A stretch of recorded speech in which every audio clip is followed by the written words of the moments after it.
Que le Seigneur soit béni ce matin. Recevez mes frères et mes sœurs dans le Seigneur de salutations en Christ.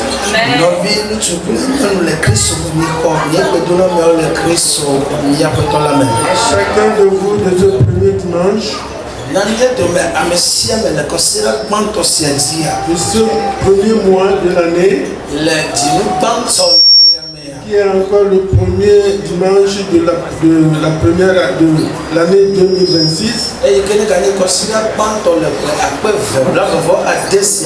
Recevez également le vœu d'amour de Christ, de sa grâce, de la santé totale, de sa protection, de sa délivrance, de sa joie, de son bonheur, de sa bénédiction et de son succès en succès. Amen. Nous sommes dans une nouvelle année pleine de l'amour de Dieu,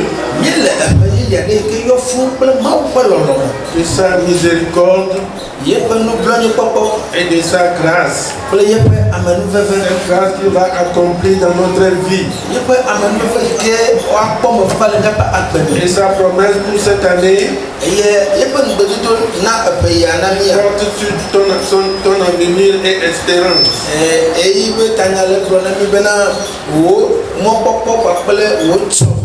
Mon souhait pour cette année est que nous cherchions à marcher avec Dieu en vérité et en esprit.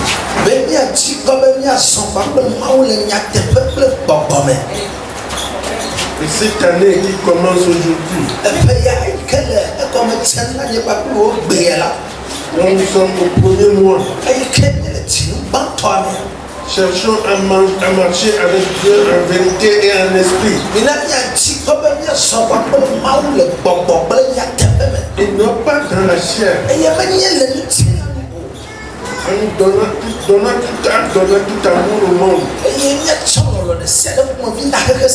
Et tout ce qui s'y trouve. Pour devenir ennemi de Dieu.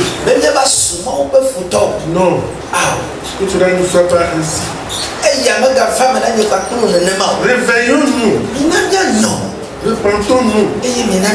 Soyons fidèles au Seigneur, qui seul apportera la lumière dans notre vie. Afin que nous ayons le réveil spirituel dans notre assemblée. Nous avons besoin du réveil spirituel.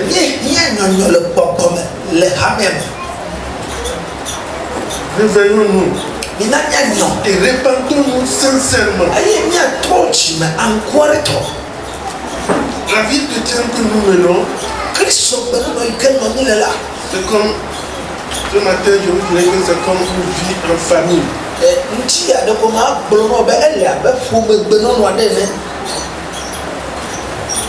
La vie chrétienne que nous menons, c'est comme une vie en famille. Comme une vie communautaire. Et toute communauté a des principes de vie.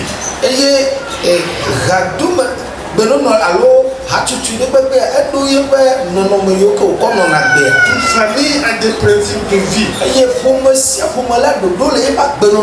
Et de même l'église aussi a les siens.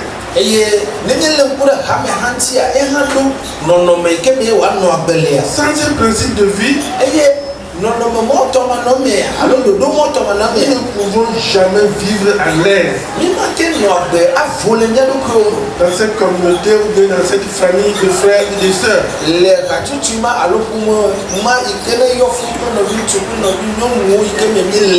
Sans cette principe de vie, nous ne pouvons jamais vivre à l'aise dans l'église.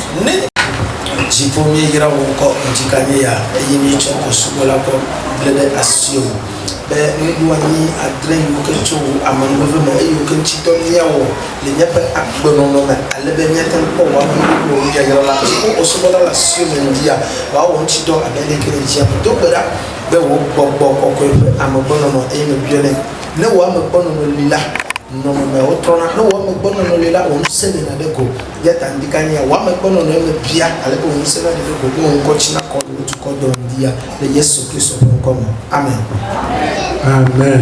Amen. Donc sans trop tarder, nous allons recourir aux premières exigences. Mima agada mo bola ya fukaba akpo jisisi banto alonu ike pompu mona mi do banto. La première exigence jisisi banto pour accomplir l'œuvre de Dieu dans la quiétude, bena na te o mo fo donchi na te o mo fo to le chocho nyame. C'est l'exigence absolue d'humilité. Yeye ni bena elola bobo kyo blebo. Si tu veux accomplir l'œuvre de Dieu, accomplir l'œuvre de Dieu, il ne s'agit pas seulement d'être pasteur, d'être dirigeant, mais tout membre de l'Église est appelé à accomplir l'œuvre de Dieu.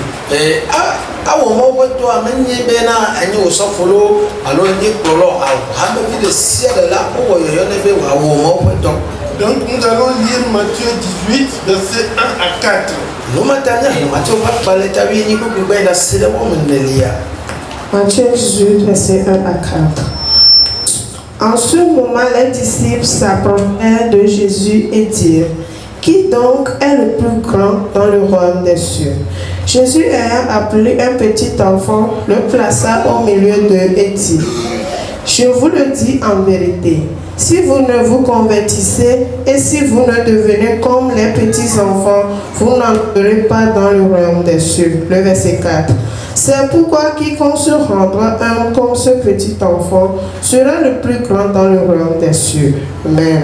Amen. Nous sommes là où va Yesu kwa globina. Azo ameke potale tipufya rupela memaha.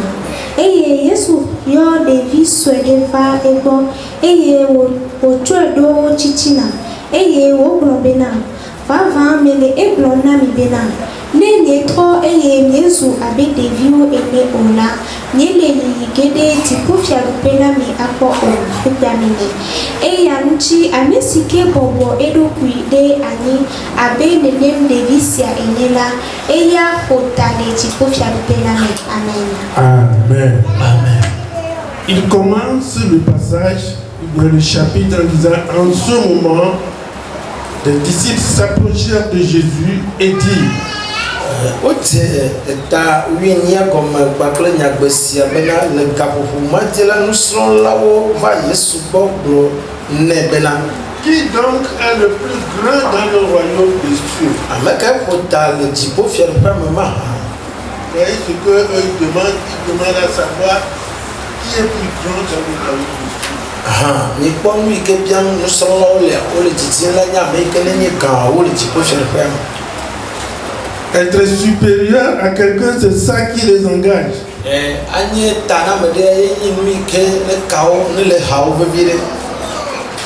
Mais comment faire pour entrer dans le royaume?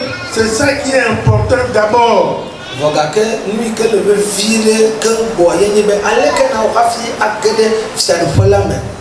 Ils disent le plus grand. Verset 2. Jésus ayant appelé un petit enfant, le plaça au milieu d'eux.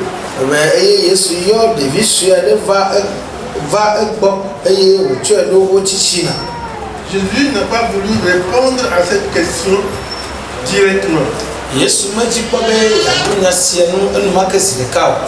appelle un enfant et le met devant eux. Et dit: Je vous le dis en vérité, si vous ne vous convertissez pas. Et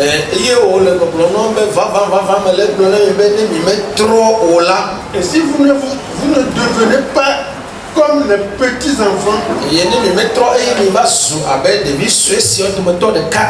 vous n'entrerez pas dans les cieux. Voyez comment les fidèles, ils demandent le plus grand dans les cieux.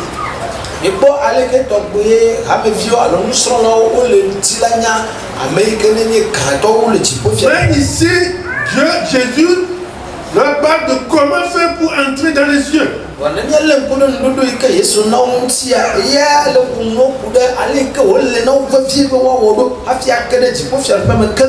Ils ne sont pas encore entrés, ils cherchent à connaître qui sera le plus grand là-bas.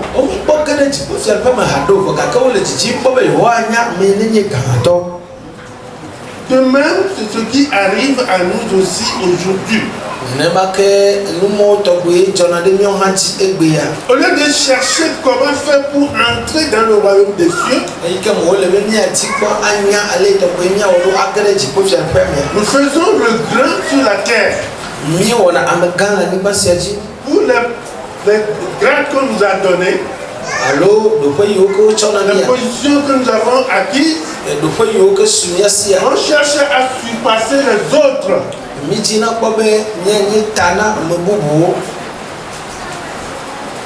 Mais sans la grâce de Dieu, personne ne pourra faire son œuvre. Et connaître le succès. Et vous avez vu au 4e verset, il dit c'est pourquoi quiconque se rendra humble comme ce petit enfant sera le plus grand dans le royaume des cieux.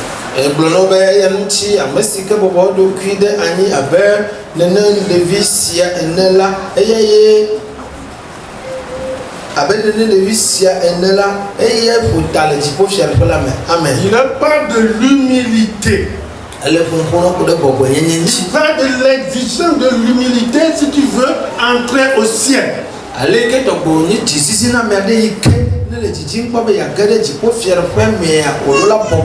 L'humilité si tu veux être sauvé. Mais comment avoir accès à l'humilité?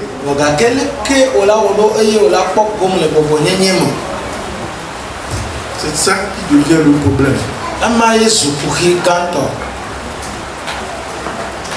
Sans l'humilité, tu peux tout faire. Tu ne seras jamais sauvé. Et pour avoir l'humilité, il faut connaître la grâce de Dieu.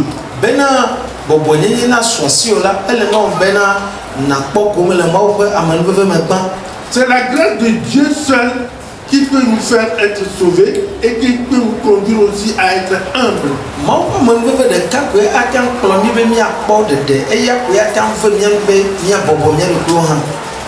Donc, l'humilité est une exigence fondamentale et non facultative dans la vie chrétienne.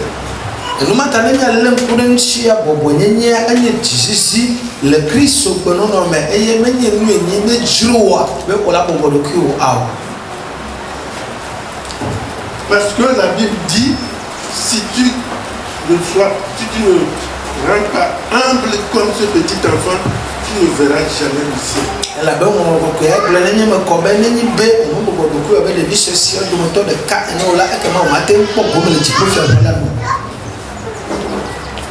Donc, l'humilité est une exigence. Alors qu'aujourd'hui, beaucoup s'enorgueillissent.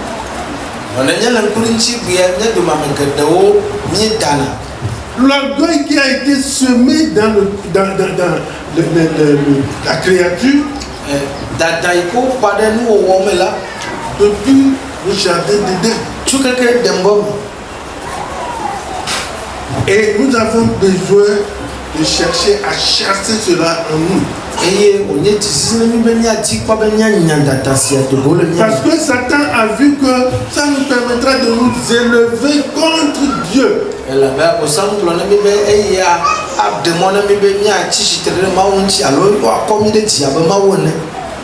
Donc l'humilité est une exigence et non pas facultative dans la vie chrétienne.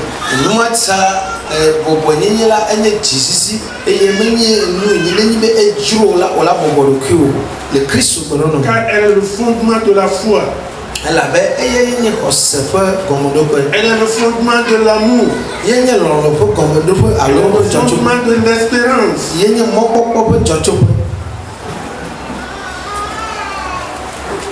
L'humilité. Sans l'humilité, tu ne peux pas avoir la foi.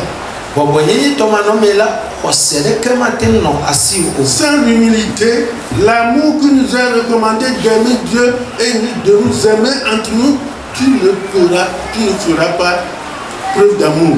Et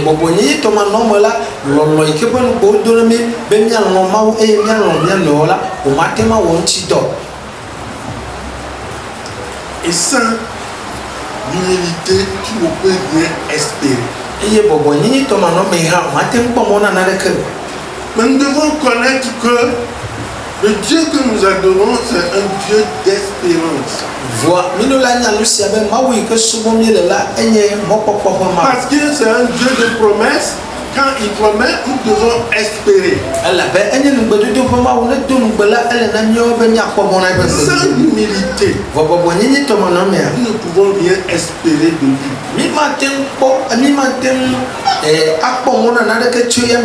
L'humilité permettant à Dieu d'agir pleinement en nous. Nous accorder sa grâce totale. Afin de nous élever.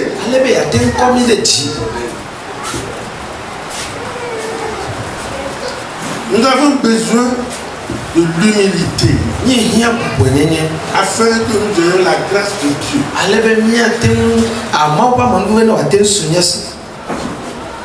La Bible déclare que Dieu résiste aux hommes de lui. Mais il fait sa grâce, il accorde sa grâce aux humbles. Regardons ce qui est dit dans Jacques 4, verset 6. Il accorde au contraire une grâce plus excellente. C'est pourquoi l'Écriture dit, Dieu résiste aux orgueilleux, mais il fait grâce aux humbles. Amen. Ke ena amenuveve gedeu eya nuti wo plombena ma wuti atrede tata lauti ke evia dokui bobolaun. Amen. Il accorde au contraire une grâce plus excellente. Il accorde la plénitude de sa grâce.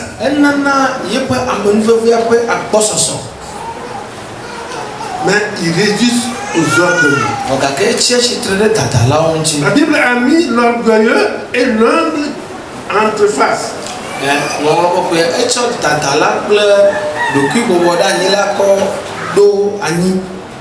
Maintenant, à qui accorde-t-il la plénitude de sa grâce? Il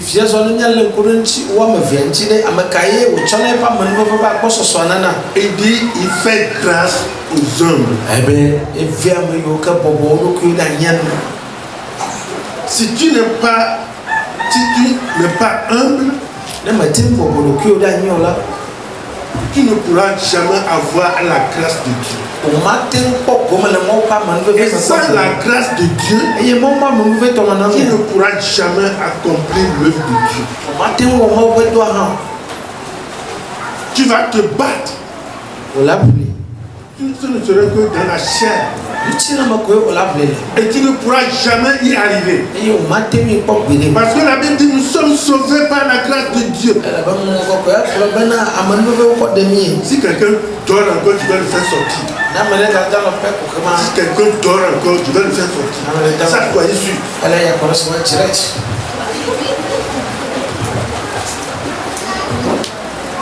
Alléluia. La grâce de Dieu. La grâce de Dieu seule peut nous permettre d'accomplir l'œuvre de Dieu. Nous sommes appelés à accomplir l'œuvre de Dieu. Mais comment pouvons-nous le faire sans cette grâce? Nous croyons que nous sommes venus par notre propre force à Dieu. Mais ce n'est pas sa grâce. Et tout est accompli par la grâce de Dieu. Et la Bible dit que seuls les hommes auront accès accès à cette grâce.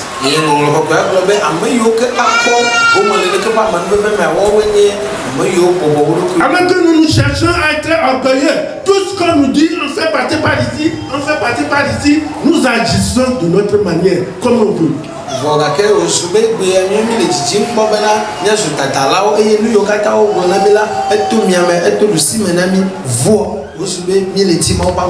Alors que Dieu nous conseille comment avoir accès à l'humilité.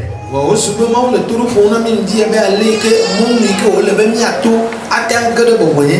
tel jour, Dieu nous appelle, nous conseille comment avoir accès à l'humilité.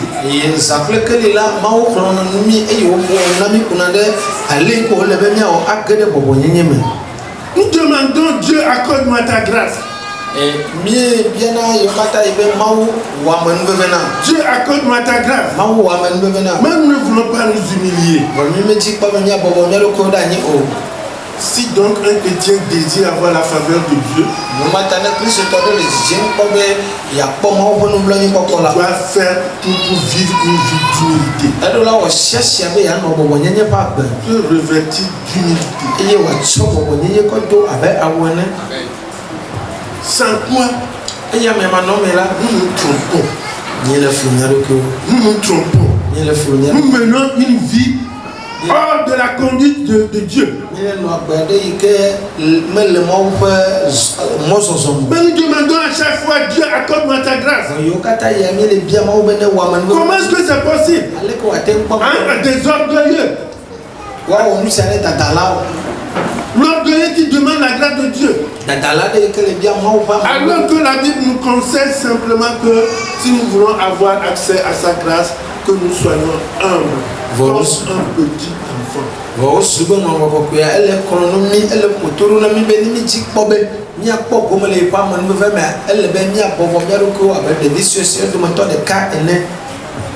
Mon désir est que cette année, que nous soyons humbles pour avoir accès à la grâce de Dieu, pour pouvoir accomplir l'œuvre de Dieu à laquelle nous sommes appelés. Tout chrétien est appelé à s'humiliser sous la puissance même de Dieu,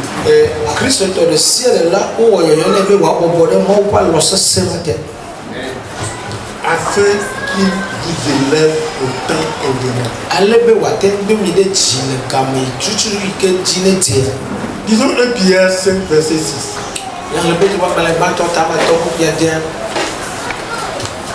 1 Pierre 5, verset 6. Humiliez-vous donc sous la puissante main de Dieu, afin qu'il vous élève au temps convenable. Amen. Azola mi bobo mialuku ode maupe asise selate bene wa komide chile yeyi isi wodolaji. Amen. Humiliez-vous donc sous la puissante main de Dieu, afin qu'il vous élève au temps convenable. Azola mi bobo mialuku ode maupe asise selate alebena wa 2000 chile yi isi wodolaji. Dieu, c'est lui qui élève.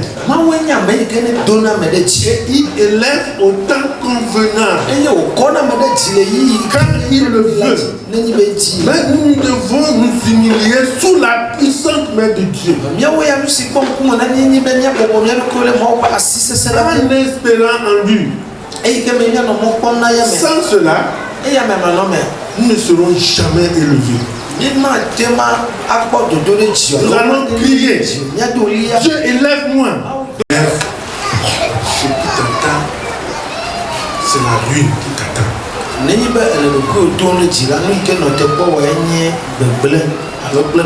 Tu vas croire que tu es en train d'être élevé.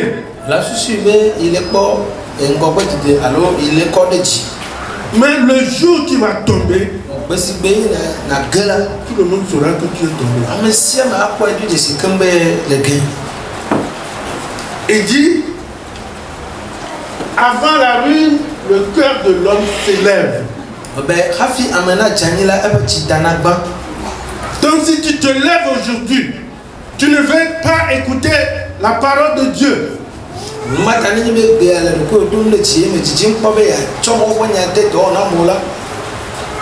Tu te glorifies toi-même. Attends que la vie est Il dit, mais l'humilité précède la gloire.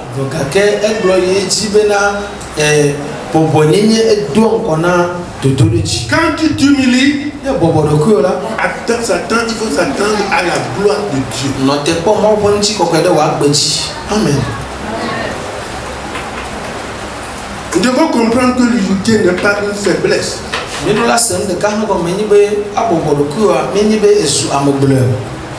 Non, ce n'est pas une faiblesse.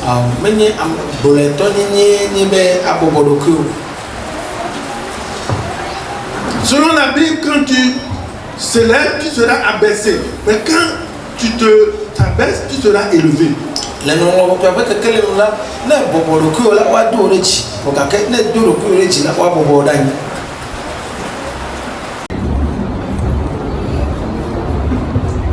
L'humilité se fait sous la main puissante de Dieu. C'est Dieu qui va vous permettre de vous humilier correctement si vous le voulez.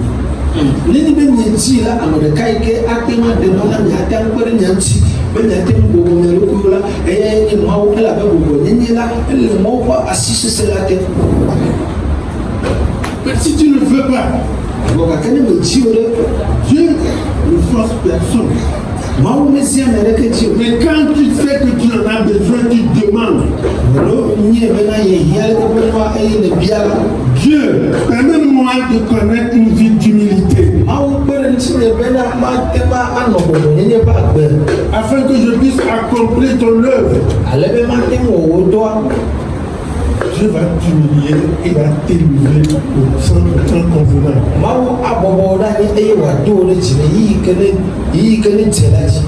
Regardez ce qui est dit par ailleurs dans Proverbe 18, verset 12.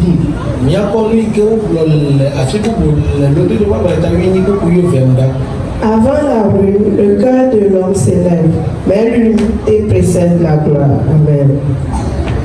Hafi amena janina, epe chitanakwa, okui bobodo ngona bubu. Amen. Si tu te lèves, ce qui t'attend, c'est la ruine qui t'attend.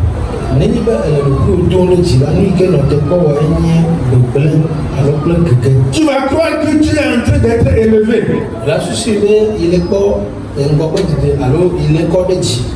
Mais le jour où tu vas tomber, tout le monde saura que tu es tombé. Et dit, avant la ruine, le cœur de l'homme s'élève. Donc si tu te lèves aujourd'hui, tu ne veux pas écouter la parole de Dieu.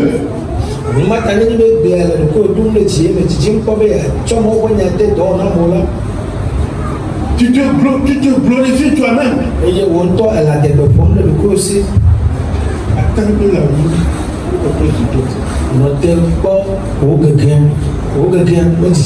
dit, mais l'humilité précède la gloire.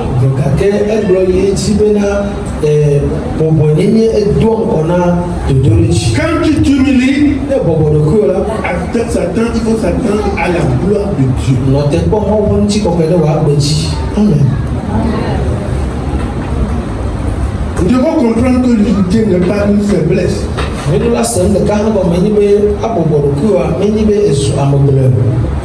Non, ce n'est pas une faiblesse.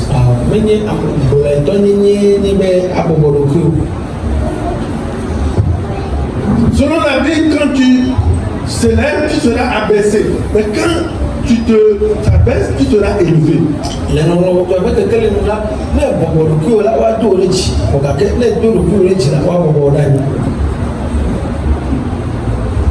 Nous devons comprendre que l'humilité n'est pas une faiblesse. Mais au contraire, c'est une force de Dieu pour élever ses enfants.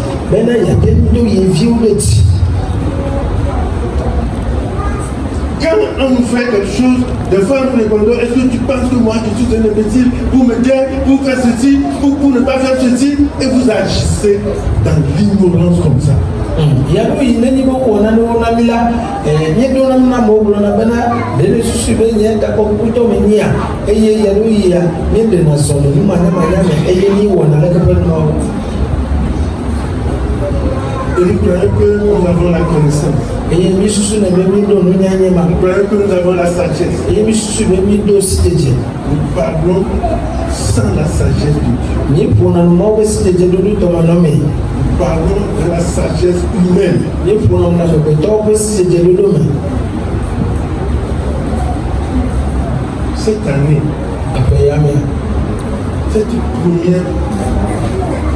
le premier dimanche du mois. Et ni ko sira banto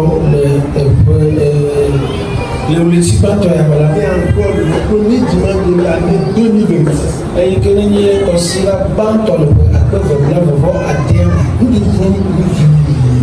Le nami va venir pour bonheur que Si nous voulons vraiment connaître l'œuvre de Dieu et l'accomplir, ni ti po va bena nya anya ho po do ai nya wo ti do. sans l'humilité, Ko on ni ne do peut jamais accomplir l'œuvre de Dieu. ma ti Ça, c'est ko sûr. do. O ka kare ti le ya ma. Dieu ne le permettra pas. Ma wa ti de mo na wo. Dieu ne le permettra pas. Ma wa ti de ni se mo na wo.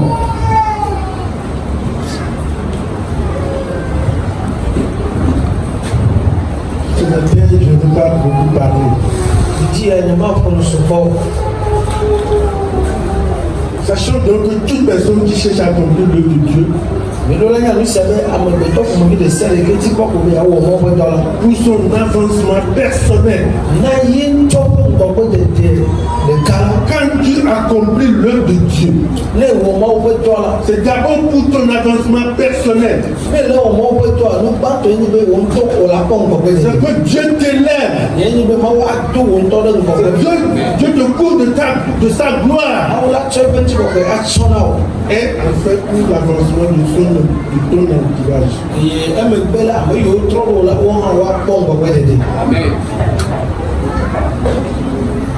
Si tu veux Ye ti la ton avancement personnel wo to wo de ka ko ko be de ko ko et l'avancement de ton entourage, le ami yo tro do ko be de ko la ko. première vie qu'il faut que tu dois lutter à acquérir, c'est une vie d'humilité totale. Agbegbatɔ yi ke wole na be na srɔ̃ eye alo na dzi be wòasɔ asi wɔ ye nye bɔbɔ ye nye blibo ƒe agbe. Si tu ne veux pas écouter les conseils de Dieu Eti kpɔ be yase mɔ be toroƒo nyawo et les conseils des hommes, kple amegbetɔ be toroƒo nyawo. tu vas chuter, Mele gblɔ na be wòla ke go tu vas ruiner. eye wòla gblẽ gege. C'est pas moi qui le dis. Mɛ ni ele gblɔ no.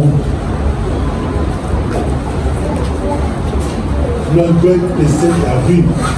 Dada la edoa ŋkɔ na gege. L'humilité précède la gloire. Eye bɔbɔ yenye hã edoa ŋkɔ na ŋutikɔkɔe. Sans l'humilité, Bɔbɔ yenye tɔmanɔmea tu n'iras que d'échec en échec. gege dikoe na nɔ daa. Tu vas croire que tu es en train d'être élevé. La susu be wole do ile dzi nye ke. Tu es en train d'échec en échec. Gake wole yi ɖe gege me dzo le gege me. Que le Seigneur nous bénisse. Aƒetɔ la ne yra mi ŋdi ya. Que le Seigneur nous bénisse. Aƒetɔ la ne yra mi. Sur les 7 exigences, ce premier dimanche, nous allons voir seulement une exigence. Le dzisisi alo nu yiwo ke kpɔ ŋkume ɖe mi wɔme andre me le kɔsira gbãtɔ sia dzi le ƒe akpe ve blavɔvɔ ade sia me ƒe kɔsira gbãtɔ ya mea ɖeka ŋutidɔ koe míawɔ eyi ke ne nye bɔbɔnyenye. L'exigence absolue de l'humilité. Eyi ke ne nye dzisisi yi ke ne nye nga bɔbɔnyenye tɔ. Qui est la première exigence Eyi ke ne nye dzisisi gbãtɔ. que nous allons connaître le premier dimanche. Eyi ke míanya le kɔsira gbãtɔ sia me. Quand je préparais le message, Eyi ke mi menɔ mawunyatsidɔ wɔm la. J'avais allumé 3 exigences. Mais plus de Après avoir tout préparé, voyez que mon bata voilà, la voix de l'Éternel me dit, il voit avec le colonel ben, seul, pour des quartiers humilité. pour bonner un petit C'est la première exigence. et il craignait si Je vois ce premier dimanche. ben ami a pas le passer la bande à agir. Ce premier mois de cette année, Elle nous le tire pas dans le prière. si vous avez compris, Et mais c'est ce moment-là, vous changez, et il est trop là. Dieu fera de merveilles dans votre vie. Amen. Ma voix, on nous a tout le même pas pour. Amen.